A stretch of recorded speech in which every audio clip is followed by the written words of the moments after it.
सरस्वती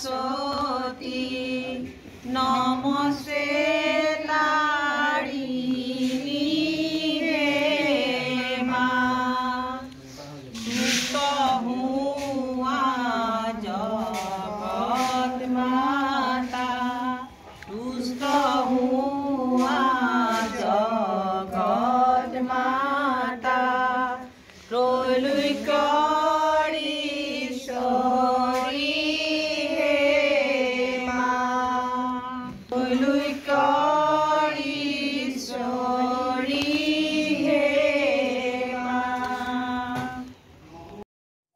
সকলোকে প্ৰথমতে আমি আজি সৰস্বতী পূজাৰ শুভেচ্ছা জ্ঞাপন কৰিছোঁ। আমি আচলতে কেইবাবছৰ ধৰি পাতিছোঁ আৰু এইবাৰো আমি নিয়মীয়াভাৱে আকৌ আৰম্ভ কৰিবলৈ লৈছোঁ।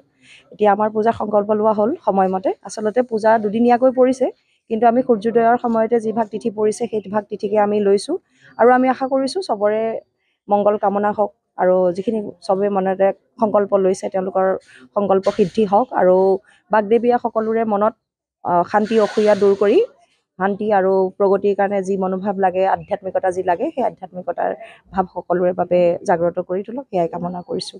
বিদ্যে কমললোচনে বিশ্বৰূপে বিশালাক্ষী বিদ্যাং দেহি নমস্তুতে নমঃ সৰস্বতী মহাভাগে বিদ্যে কমললোচনে বিশ্বৰূপে বিশালাক্ষী বিদ্যাং দেহি নমস্তুতে।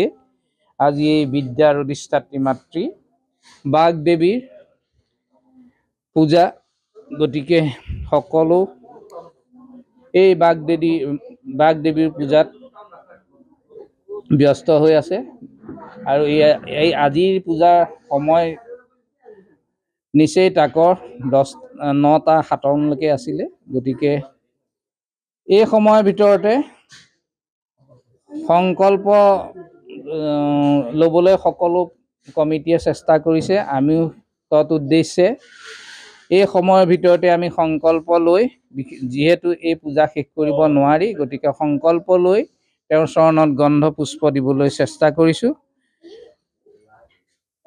সৰস্বতী দেৱী, সৰস্বতী অবিহনে এই পৃথিৱীত সকলো জীৱ জীয়াই থাকিও নিৰ্জীৱৰ দৰে আছিল। এই সৰস্বতী পৃথিৱীলৈ অহাৰ পিছতে সপ্ত স্তৰৰ সৃষ্টি কৰিছিল। তেওঁৰ বিনাৰ পৰা এই সপ্ত স্তৰতে পৃথিৱীৰ সকলো জড় জীৱ সকলোৰে প্ৰাণ আহিছিলে আৰু সকলো প্ৰাণীয়ে নিজৰ বুদ্ধিমত্তাৰে নিজৰ নিজৰ কামবিলাক কৰিবলৈ চেষ্টা কৰিছিলে আৰু এই বিদ্যাৰ অধিষ্ঠাত্ৰী মাতৃ অবিহনে পৃথিৱীত সকলো জীৱৰ জ্ঞান শূন্য যেনেই লাগে। গতিকে এই যিকোনো বিদ্যা শিকিবৰ বাবে এই সৰস্বতী চৰণত সদা আমি সেৱা কৰোঁ।